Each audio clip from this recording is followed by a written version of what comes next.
Tara. Oh, sige, yan. Ay! Ay, pwede. Nakabuta na nga tayo, nadulas pa ni. O, kumusta Nay? Mga ilang kilometro na? Kanina 100, ngayon mga ilang kilometro na lang po? 500 na siguro. Mga 500 pa. Mga 500 kilometro. Kanina 100 kilometro Nay. Nalakad na po natin yung 100 kilometro. Ngayon, sabi nyo kanina, another 100 pang kilometro. Nalakad na rin po natin. Susuma total, naka 200 kilometers na tayo. Tapos meron pa palang natitirang 500 na kilometro. Wala na Nay. Meron. Mapupudpud na talaga yung katawan natin ito sa kalalakad. Kahit matatanggal pa yung kuko natin. Diretso. Matatanggal yung kuko natin sa kalalakad, sige pa rin tayo lakad. Grabe, sabi ni nanay, kahit matanggal yung kuko natin sa kalalakad, tuloy pa rin tayo daw sa ano natin. Dito po, kasi umuulan na. Sige. Tay. Oh, dito kayo sa kabila. Ayan. Umulan kasi ulan, ano, hinto, uulan. Dahil nga po ay may bagyo daw po. May semento na dito mga kababayan. Gagamitin sana sa mga kubo-kubo yan. Kaso, hindi na guys yan. So, ibig sabihin po na, malapit na tayo sa baryo ng Diaz? Malapit na. Malapit na kasi may semento na. Biro nyo po mga kababayan. Ang layo ng nilakad namin. Hindi ko kalain na pagdating to may semento. Hanggang doon lang po. O, diba? Grabe. Tagus pala. Kaya pala may kalsada po mga kababayan. Ito pala yung tumbok niya. Tagus po pala. Wow, salamat naman at kahit pa paano nakalakad ng maayos-ayos. No? Na sementado pala dito. Kahit matarik po mga kababayan, okay lang. Cemented naman siya. So at least, malapit na kami sa katotohanan mga kababayan. Mukhang matutuloy na talaga. Malapit sa katotohanan. Kasi, sinyalis po na malapit na tayo sa baryo na sinasabi. Galing sa kabilang baryo, papunta dito sa kabilang baryo mga kababayan. At ang daanan natin, sabi ni nanay, no, 20 na bundok. At 700 kilometers ang kailangan daw lahat-lahat itong nilalakad po namin mga kababayan. Grabe. As in, saan ka yan? Pudpud na yung mga kuko mo sa paa. Hindi pa kami makarating. Semento na po ito, Nay. Mula dito papunta doon. Hanggang dyan lang, oh. Ay, hanggang dyan lang din? Oh, nabitin pala ni. kasi hindi makakyat yung sasakyan dyan. Purak. Okay, sinimento po nila dito. Ito yung mahirap akyatin. Akala ko tuloy-tuloy na po mga kabayan yung semento. Nabitin pala, sayang. Maganda sana kahit maglakad ka ng ganito. Ito ang tanim ni July. Saan po? Yan. Wala siya. Nandun sa kabila. Saan Nay? Doon sa kabila. Hanggang ngayon may mga pananim pa sila July dyan. Na-harvest pa rin po nila. Hindi pa na-harvest na. Hindi pa. Pinupuntahan pa rin po nila. Dinadama. Dinadaman. Kuya July! Ayan o. Yan ang ano nila. Kuya July! Kuya July! Wala. Kasi isa daw po yan sa taniman nila dyan. Kailang wala si Kuya July dyan. Nandun sa kabila. Nagdadamo para ihanda na naman sa taniman. Kasi alam naman natin tag-ulan na mga kabayan. Putol nga po mga kabayan. Siguro sinimento lang yung bahagyang mahirap akyatin. Sabi ko ay salamat na. Dahil maganda na yung daanan. Nabitin pala. Putol. okay lang, at least nakarelax yung paa natin doon na hindi madulas po mga kabayan. Yes, naakyat na namin yung malaking bundok. Kunting lakad na lang, nasa tuktok kami, no, medyo patag dyan sa tuktok, and then bababa na. Ayan, patag din sa wakas. Ito yun kanina na makapal ang fog po mga kabayan. Aakyat tayo dyan, tapos bababa na tayo. Ang hirap ng daan ng mga kabayan, magkabilaan, makahiya. Ito oh, nung nakaraan talagang parang nilagari yung balat ko. Pag kumapit sa'yo, talagang mag-iiwan ng bakas, mag-iiwan ng tinik, tapos ang hapdi. Pati ito yung mga talahib mga kabayan, ano lang sa mukha mo, magkakaroon ka ng gasgas. Diyos ko, kung wala pala itong daan mga kabayan, hirap na hirap tayo sa paglalakad dito. No, buti lang kahit papaano ay ganito yung dinadaanan natin kasi super layo na. Isang way pa lang ito mga kabayan, almost 2 hours na po mga kabayan yung aming paglalakbay kasi alas 12, mag-aalas 12 kami umalis. Then anong oras na? Oh, alas 2, sakto talaga mga kabayan, 2 oras na. No, alas 12 kami, mag-aalas 12. Mag-aalas 12 ng tanghaling tapat, umalis kami mga kababayan.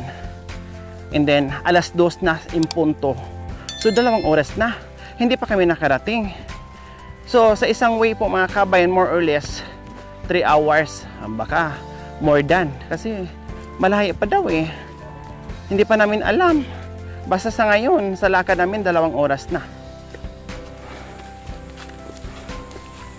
Hoy Diyos ko, parang pag uwi nito, ini-imagine ko, no, parang gusto kong lumipad. No, kung meron lang zipline, bundok to bundok, kung may zipline lang, mag-zipline na para wala nang senaryo na ganito ang lakaran namin. Yan, ito yung sinabi ko na may bundok na naman na isa. Ay, pagbaba niyan, yan na yun. So ayan po mga kababayan, tinalo na talaga ako ni Nanay Terry sa paglalakad. Ang layo na ng agwat namin mga kababayan. Ayun na, nasa itaas na si Nanay Terry. Hayaan lang natin kasi talagang kahit may edad na si Nanay Terry mga kababayan, ay maliksi at mabilis pa rin lumakad, no? At nabanggit nga niya noon, itong dinadaanan niya na super layo ay nagdadala siya, nagbubuhat ng puno ng puso ng saging. Isang malaking sako po mga kabay na ito yung dinadaanan. Grabe, hindi ko lubos maisip kung saan sila kumuha ng lakas, no, at tibay ng loob. Ito yung lalakbayin mga kababayan na napakalayo, no, sa paglalakbay po. Grabe si Nanay Terry po mga kababayan. Ganun pa man yung mga pinagdaanan nila ni Tatay Ronnie, no, lalo kang maawa sa sitwasyon na grabe yung hirap, pagod ang karanasan nila dito para mabuhay, no, tapos nadapuan pa ng trauma, depression, hirap na nga yung pamumuhay. Okay lang yun, makagawa ng paraan, pero yung nadapuan ka ng depression mga kabayan, napakahirap nun. Hindi kinaya ng mga mag-asawa na si Tatay Ronnie and Nanay Terry. Grabe, madudurog ang puso mo sa kanila mga kababayan, yung mga pinagdadaanan nilang hirap, no, at ngayon sa hinaharap nila, kaya naging dahilan kung bakit watak-watak. Lalo nating naintindihan si Tatay Ronnie and Nanay Terry sa lahat na nangyari sa buhay ng pamilyang ito. Kaya tayo, ang team, ako, kayo, tayong lahat ay hindi mapapagod sa pagsubaybay nitong istorya sa pamilyang ito, mga kabayan. Dahil gusto natin na kahit papaano kung ano yung pwedeng maitulong natin, no, sa kanila, gagawin po natin, mga kababayan. Naway kahit papaano ay makatulong tayo sa kanila, mga kabayan. Kaya patuloy tayo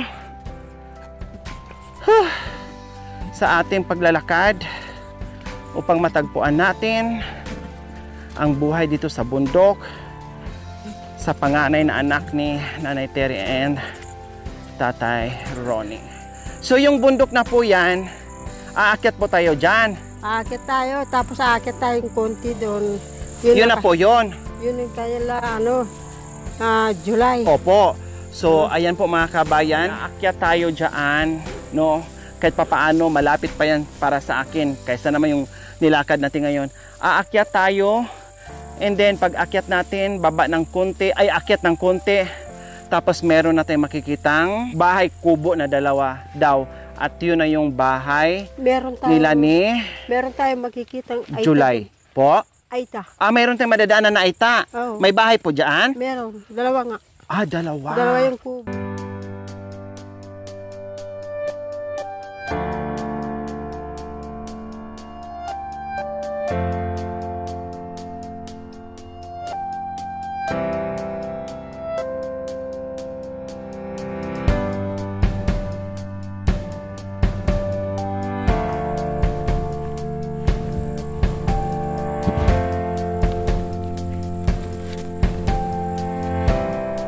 Malapit na.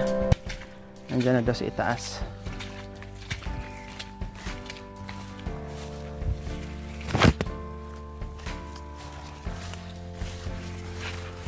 So ayan po, awa ng Panginoong Diyos, pang-10 araw po naming lakaran ngayon, mga kabayan, na natiling nakatayo. Humahakbang po, mga kabayan, pero para na kami mga zombies.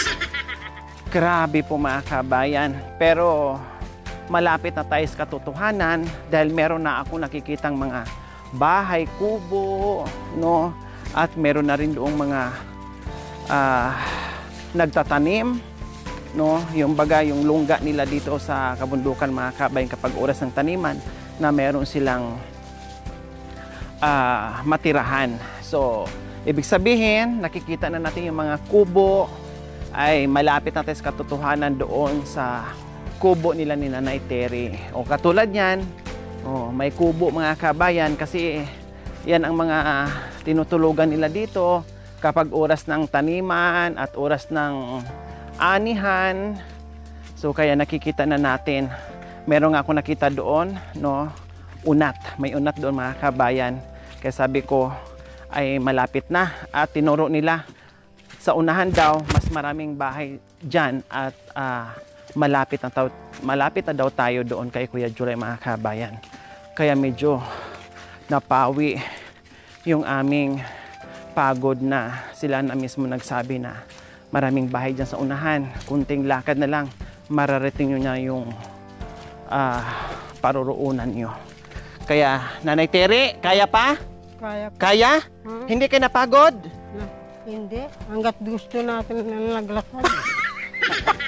Grabe naman kayo. Hindi mapagod hanggat gusto daw namin maglakad. Kahit abutan tayo ng bukas sa paglalakad, okay lang? Okay lang. Grabe si Nanay Terry. Maganda pala ito magiging guide, ha? Kaya pa. Ewan ko, ikaw, kaya mo pa daw. Kaya ko? Siyempre. Kinaya mo nga, ako pa kaya? Kaya ko din. Hindi mo ba alam, kulot din ako. Pagdating natin sa bahay, wala na tayong kuko.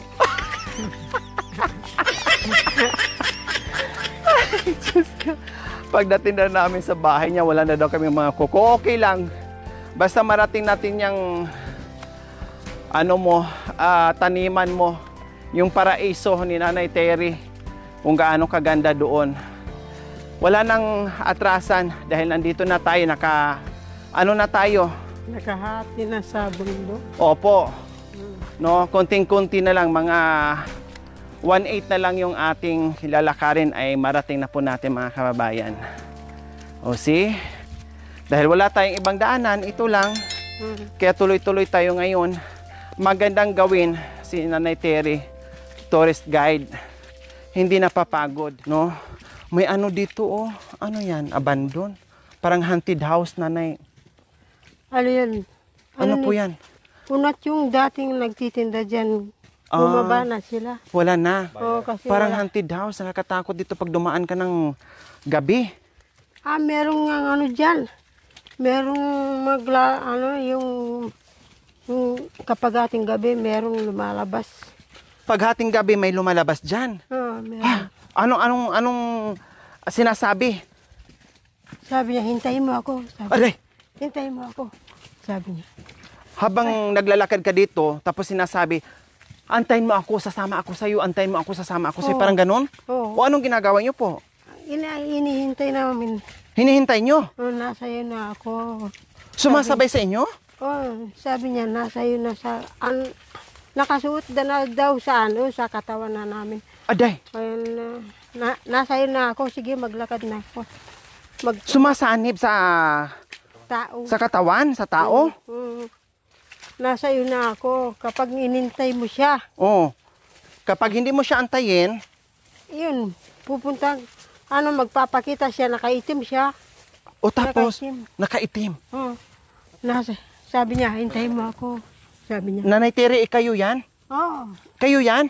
Walang sumanib? Wala. Ay, akala ko may kasi, sabi kasi nakaitim eh. Kaya natakot ako bigla. O Alam mo- tapos, Kapag nahintay mo na siya, sabi na, alika na, alis na tayo. sumasabay. Sumasabay siya. Oo.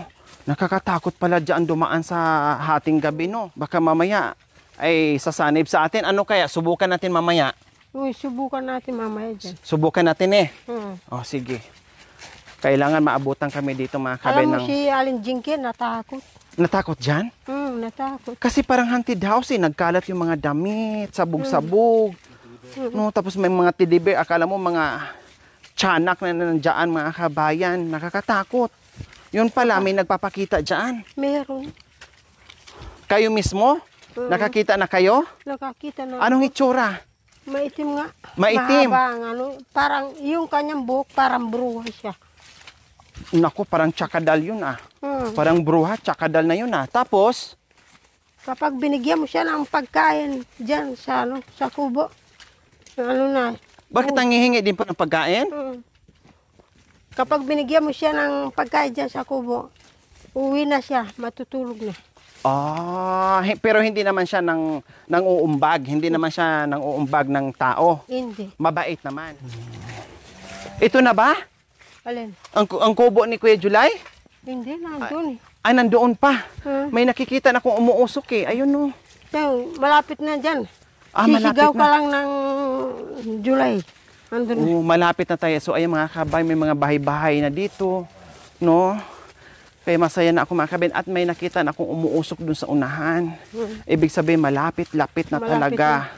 Ilang Malapit steps na na lang po mga kabayan ay nandiyan na tayo sa katotohanan. Kaya dinadaanan namin sa kwento, tawanan, takutan, no, mga multo, kung ano-ano na lang ang pinagkwikintuhan namin.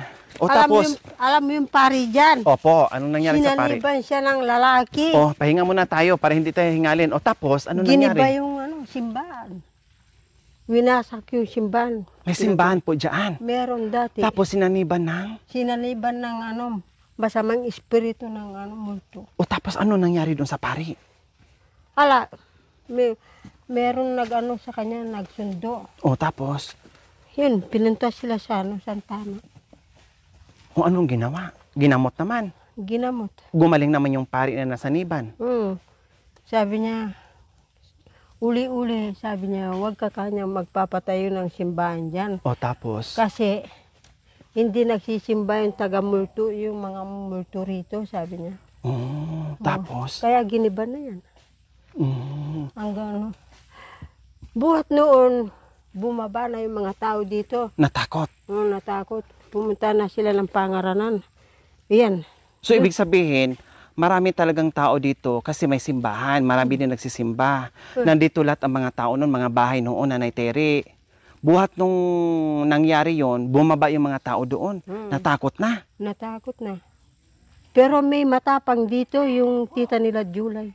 O tapos, Ang pinakamatapang na espiritual, opo. si yung asawa ni Joey. Siya lang mag-isa dito. Babae siya, yung kapatid kong bungso. Oh, Siya lang nakatira dito. siya lang ang matapang na hindi talaga siya Bababa. umaatras, hindi talaga siya bumababa. Dito pa rin nakatira hanggang ngayon. Ang tapang niya. Matapang nga. Sabi ko sa kanya, kung ako lang sa'yo, kinakilabutan ako palagi. Ay talaga, kung ako tumakbo na ako. So ayan po mga kabayan, di ba maraming alaala at kwento si Nanay Terry dito sa mga dinaadaanan po namin mga kabayan. No? Kaya sabi ko nagalo-halo na, nakakaiyak, nakakaawa, no, nakakatawa, nakakatakot and everything. Mga kababayan, nandoon na lahat ang kwento ni Nanay Terry. Ang dami naming napagkwentuhan habang kami ay naglalakad papunta doon bago kami makarating sa bahay nila mga kababayan. Ay, malapit na tayo sa katotohanan. Thanks God. Nandyan si Kuya July. Hi! Nandyan? Galing na kayo doon? Pauwi na kayo? Aday, buti kayo. Naka-service kayo. Punta pa kami kay Kuya July. Kayo pauwi na. Sayang. Malapit na.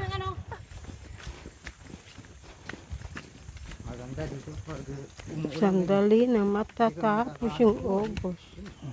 Ang hirap, no? Nakakatingin sa dito pag tuyang kan. Kaya malaking bagay may matanim ng saging. Kamuti. So ayan na nga po mga kababayan, nakita na natin si Kuya July. Diyos ko, ang layo. No, napakahirap maghanap sa kabundukan mga kababayan.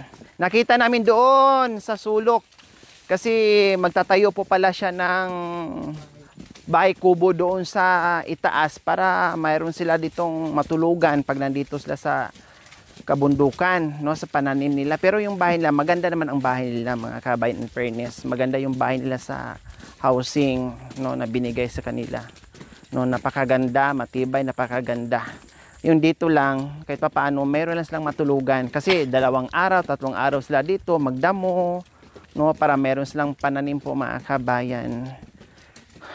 O katulad dito, sementado nga, pero madulas. O madulas po mga kabayan. Nakakatakot. Nanay Terry, dandahan po kayo Huwag ka mag-alala. Alam ko naman. Dalawa. Huwag daw tayo mag-alala sa kanya. Alam naman daw niya yung daan. No? Wala akong istupay. Kaya dyan na lang. Nakakatakot po mga kabayan. Ito. Unahin natin sa Nanay Gemma. Oh, ito. Kay Nanay Gemma tayo. Ito? Oh. Ito. Diyan ko lang dyan. Diyan nakatira? Ibig sabihin, pag si Nanay Terry pumunta dito, inaabot din siya ng ilang araw dito sa'yo? Naabot yan. Oh. Ilang araw. Bago umuwi, isang linggo. Ang layo nito, yung pinuntahan nyo kanina doon kung saan nyo ko nakita. Tapos pagbalik? Doon. Doon ang katapat doon. Sige, di bali. Bahala na, nandito na kami. Daanan natin yung kubo ko. No? Tapos, Kay Nanay Gemma, tama. Nandito na tayo, maalangan namang magreklamo pa kami sa layo, nandito na tayo nakarating. dalawa lang yung iiwan ko dito. Baka nanay mo Gemma, lalabas dito. Hindi kayo nga dwa. Si Gemma, Nanay Gemma tayo unahin. Oh, kay Nanay Gemma natin unahin. Kasi nag-alala si Kuya baka Oh, baka pupunta doon eh. Diretso lang. Oh, diretso lang tayo. Kay Nanay Gemma muna. Isa ka na. O, di bali, kay Nanay Gemma muna. Kasi, at least, hindi natin mag-alala na baka ay magkasalubong tayo. Hindi kaliwas ta yan eh. Hindawan ta kasi winni. Oh, yeah. Kapangpangan ini. Uy, kapangpangan iloko. Ilonggo ini. Ano mo Napakalakas ng loob mo talaga. Okay lang. 'Di ba? Kahit Napakagaling mo. nagpapasan lang ako dito, pwede. Opo. Okay. Grabe. Kayod na kayod. Sabi ko nga, May pakain lang sa... pamilya. Wow, ang ganda ng tirahan dito ni Tingnan mo ang daan. Mahirap, di ba? Kuya Mahirap, di ba? July. Okay lang ganito kasi Mahirap. tawag nito kahit papaano kalsada. No, pero mas maganda talaga doon kay tatay mo, the best talaga. The best talaga. Kunting-kunti lang talaga ang akyat mo, yun na. Ne, Sa akin dito mahirap. sa iyo sobrang layo to, kuya. Paano po pala, Kuya July, ang pagbaba mo doon sa mga kalakal mo? Ay, pasan din dito. Mula dito? Apo, Walang sasakyan? Hanggang doon sa pinag-ano yung Sa sakyan. ilog? Oo. Walang sasakyan? Wala. Pag tagulang ganyan. Eh paano kung halimbawa 10 sako na puso ng saging, anong gagawin? Balik-balikan yon Hindi po, maghanap ako ng babayaran ko. ng mga tao? Na magbakay din. Oh, kahit 200 lang yung mapunta sa akin, okay lang. Basta mapasal lang yung... kahit wala na akong maano sa ano ko. Basta sakto, kung baga sakto-sakto lang talaga na may pero kang pambili ng kapay. Apo, gano'n lang. Oh, so pag Makadalawa nakarami ko ng, pala, makadalawa ko ng kilo, okay lang sa akin. ibig sabihin pag nakarami kay kuya, tsamba na sana kasi marami. Kailang sa sobrang layo, sa distance, Opo. mapipilitan kayo na magbayad ng tao para may magbakay. Isang daan na po Isang daan yun. Mula doon kay Nanay Gemma. Oo, mula doon kay nanay mo, Jim. Kapag baba mo doon, magkano yun? 600. Aday. Doon sa pinag-ano nyo sa sasakyan. Opo, pinag-iwanan. Halos wala na. Wala na. Wala kang kikitain. Kung hindi yung pinasan mo, yung kikitain mo. Yung pinasan ng kinuha mong tao, sa kanila yun. Yung pinasa mo, yun na yung mapupunta sa iyo. Yun, yung puta sa'yo. Ay! Ang hirap sa akin. Yan sa akin. Ngayon, nakita mo yung pinupuntahan ko. Umiyak nga ako doon sa baba. Mahirap. Thank you for watching. Don't forget to like, share, and subscribe.